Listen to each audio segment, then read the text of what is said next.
Changes to Rengar, Lee Sin, Talon, Riven, and the jungle in this episode of the Patch Preview.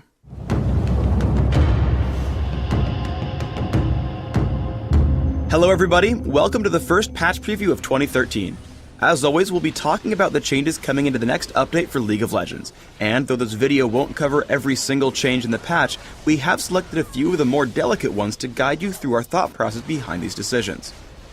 With me this week, I have an awesome dude who, if you put in blue armor, would look just like Tarek. What's up, Feral Pony? Not too much. Alright, let's dive into the patch notes and take a look at the changes to Talon. Sure, so we've known Talon for a while has been dealing a little bit too much damage in teamfights, especially with his ultimate, and with all the changes in Season 3 that have really helped out, AD assassins and AD casters especially, this has really pushed him over the edge, so we're going to be taking that down a little bit. So we're reducing the base damage and the AD ratio on Shadow Assault. While we were looking at Talon, we found this nasty bug with Cutthroat, where the damage amplification wasn't actually applying, so we fixed the bug, but this caused a huge spike in his late game damage output, so we're also reducing the damage a bit on Noxing Diplomacy to account for this bug fix. Now, I've always found Riven to be a huge lane bully, but with the Season 3 patch, we've decided to make a few changes. What are we going to do to rebalance her? Riven's always kind of been on kind of borderline overpowered in lane, and now with the Season 3 changes, one of the goals was to kind of help these characters, help their mid game and help their late game, and this accomplished that goal.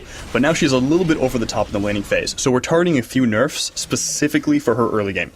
The first one we're doing is we're lowering her base health regeneration. This is to allow a little more counterplay in lane. When an opponent actually is able to land some damage on Riven, it's going to stick better than it used to. She's already a champion, there's a lot of really good tools. She has an on-demand shield, she has an on-demand stun, and she has, can hop all over the battlefield. This gives a lot of control to Riven players, and we didn't take any of those tools away, we thought we'd chip away at the base stats instead. I understand we're also changing the cooldown on her ultimate. Sure. So we're increasing the cooldown on the early ranks of her ultimate especially, because right now she's just snowballing top lane too hard. We actually like where it is, again, late game and mid game in her performance there, but the problem is if she gets an early lead on you and gets a little bit of an edge and gets a kill off, by the time you respawn and get back to lane, her ultimate's already able to be cast again, and she'll just kill you over and over and over again. And this is causing her to snowball a little bit too much out of control. We've seen a lot of feedback from the community about some of the recent changes to Rengar and Diana. Many feel that they went a little bit too far. How do we feel about where they're at now? We feel the changes were overall in the right direction and actually contribute a lot to sort of the healthy gameplay these characters can bring, but we actually agree with you guys on this one. We went a little bit too far. So we're scaling back the Diana and the Rengar nerfs for this patch. Rengar specifically is also getting a few other changes as well. The first is we're changing the way his heal works on the Empowered Battle Roar. Before, it used to scale off at the percent of his maximum health. Now we're changing it to a flat value based off of his character level. This will keep the heal relevant and not have it totally blow out of control when Rengar only stacks health, and allow him to build some more damage items and still benefit from the ability. The other change we're doing is we're buffing Bone Tooth Necklace a little bit. It's sort of one of Rengar's cool, unique things. He has this item that no other champion can buy, and right now it's feeling a little bit too useless. We wanted to give it a little bit of that love back, so that way, he can build it and still feel good. Evelyn's had a bit of a tumultuous balance history. I've heard that this week she's back on the balance board. What are we doing to her this patch? Yeah, Evelyn's always been a tricky champion to balance because her role in League of Legends is so unique. Right now, I actually feel her core gameplay is pretty good. The one thing that's kind of out of line and causing her to snowball out of control is really her ultimate. It's a really strong initiation tool, gives her that durability she needs and a lot of, opening damage in a teamfight, and we actually like that a lot. And there's two problems with it right now. The first problem is the cast rate is really, really long. It's far outside of her stealth detection radius, so therefore she can basically snipe people with it. We're not super happy with that, so we're bringing down the cast range to better match her stealth range. The other change we're doing is we're changing it from percent maximum health to percent current health. Right now it's too often being used as an execute, when it really should be used as an opening move. It's been a long time since we've made any significant changes to Lee Sin, but we're going to be doing something this patch. Can you tell us a little bit about that? If you've been around the community for a while, you'll remember back to Freak's April Fool's Champion Spotlight about Lee Sin, where he said this.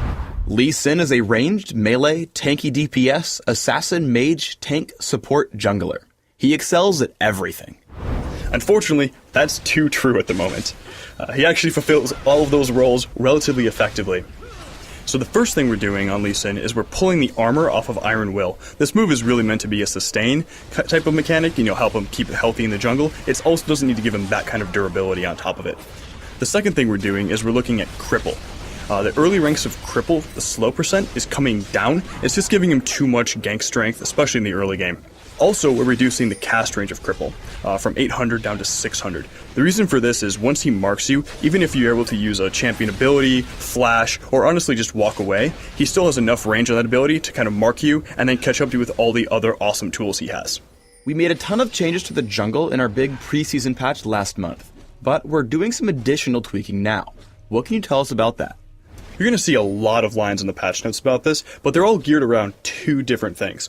The first being, we still think that area of effect junglers are a little bit too dominant over their single target counterparts. So we're taking a little bit more health out of the small monsters and putting it into the big monsters to kind of even this out a bit. The second change we're doing is we're putting a bit more gold back into a couple of the camps. This is sort of give more of a trade-off between ganking and applying lane pressure and farming the jungle repeatedly. In addition, you'll see some of these more carry junglers who are farming the jungle effectively have a lot more gold and contribute better to late game.